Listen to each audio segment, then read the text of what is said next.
Baik, saya akan langsung lempar pertanyaan ke kedua panelis. Bang Haris Azhar, bagaimana tadi Anda menanggapi juga jawaban dari masing-masing perwakilan paslon? Tentu menurut mereka, paslon mereka atau cawapres mereka yang menguasai debat. Tapi adakah Anda melihat yang terlewatkan atau tidak dibahas secara detail padahal itu penting dari sisi lingkungan hidup, energi, pangan, dan lain-lain?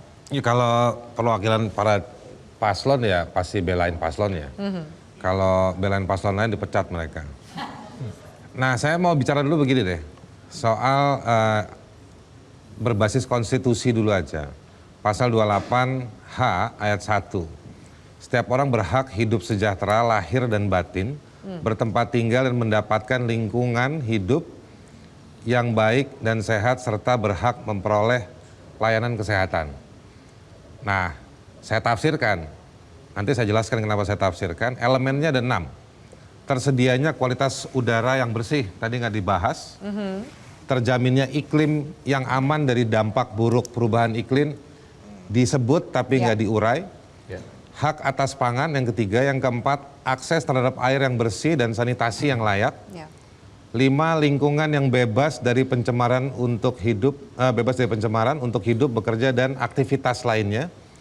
Yang keenam terakhir, terjaganya ekosistem dan keanekaragaman hayati yang sehat. Tafsir ini saya susun bersama tim ahli untuk saya berikan ke pemerintah. Saya nggak perlu sebutkan merek kementerian mana yang saya bantu untuk menyusun tafsir ini. Ini tafsir berbasis pada konstitusi. Tadi banyak yang tidak dibahas. Nah, terkait dengan soal diskusi tadi, menurut saya kenapa saya bilang tiga-tiganya jago menyusun daftar kata-kata atau daftar tema-tema yang dijadikan kalimat tapi tidak diurai. Contoh reforma agraria. Contoh lagi soal deforestasi. Contoh lagi masyarakat adat. Saya mulai dari masyarakat adat. Beberapa jam yang lalu sebelum debat ini, masyarakat adat di Intan Jaya yang beberapa hari lalu menentang pembabatan hutan untuk tambang emas dibunuh. Tidak tahu siapa yang membunuh, tapi meninggal.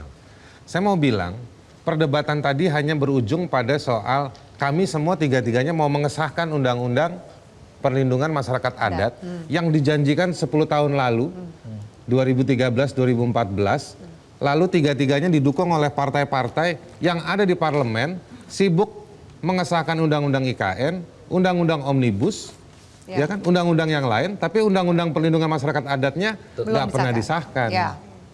Jadi menurut saya basi ini tiga-tiganya, omong kosong. Cuman lagi pantomim aja tadi di depan. Nah, jadi menurut saya nggak dalam ngebahas soal itu. Ngomong ditanya soal reforma agraria.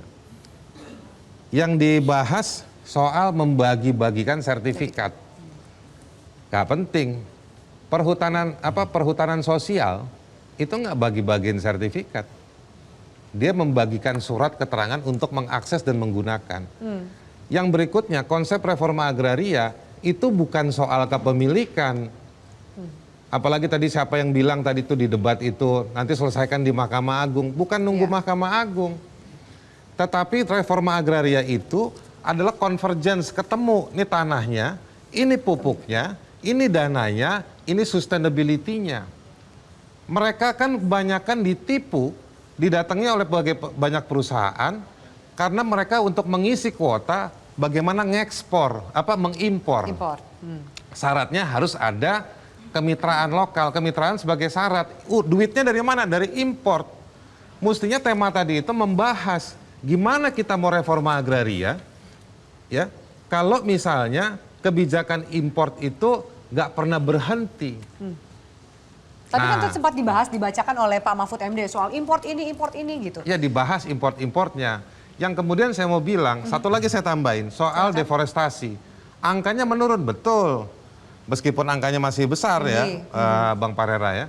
Tapi persoalannya, deforestasi itu dia di ujung dari berbagai rangkaian lain. Deforestasi, tanahnya kosong, dikeruk buat tambang. Deforestasi diganti sama singkong, deforestasi diganti sama sawit. Nah, dari semua persoalan itu, debat terakhir itu soal ekonomi ya. Mestinya di sini dibahas. Semua bilang climate crisis.